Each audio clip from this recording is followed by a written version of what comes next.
जय हिंद। आपकी छुट्टी कैंसिल हो गई है, यहाँ जंग छिड़ गई, आपकी जरूरत है। ठीक है, जय हिंद।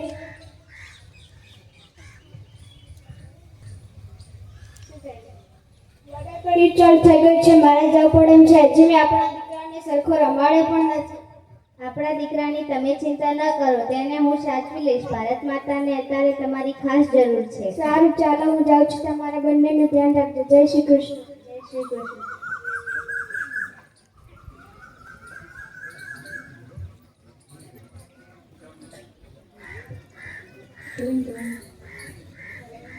आपके पति बहादुरी से लड़ते हुए शहीद हो गए।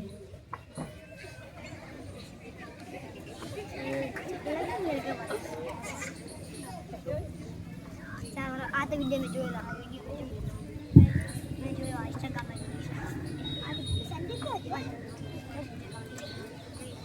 4 મહિના પછી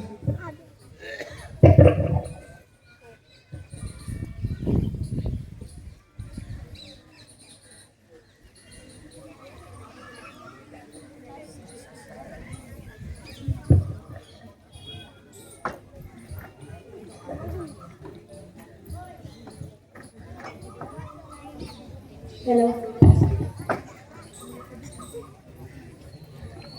આવો આવો. બહેન, અમને દુઃખ પણ છે અને ઘણો ગર્વ પણ છે. આપણા પતિ ભારત માતાની રક્ષા માટે કામ આવી ગયા. એમની શહીદીની કોઈ કિંમત તો ના આપી શકાય, પણ હું ભારત સરકાર તરફથી વળતરનો ચેક આપવા આવ્યો છું. આ ચેકથી મારું વળતર નહીં ચૂકવાય સાહેબ.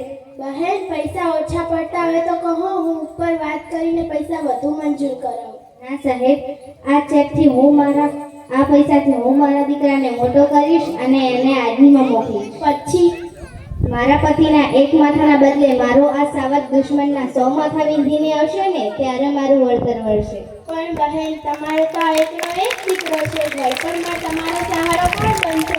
અરે સાહેબ, હું આ ભારત માતાની દીકરી છું. એક દીકરાના બદલે 10 દીકરાના બલિદાન આપવા હોય ને તો હું ખુશી ખુશી આપી દઈશ. જ્યાં સુધી ભારત દેશમાં તમારા જેવી જનતા છે ત્યાં સુધી ભારત દેશનો કોઈ વાળ પણ વાંકો ન કરી શકે. સેલ્યુટ છે તમને.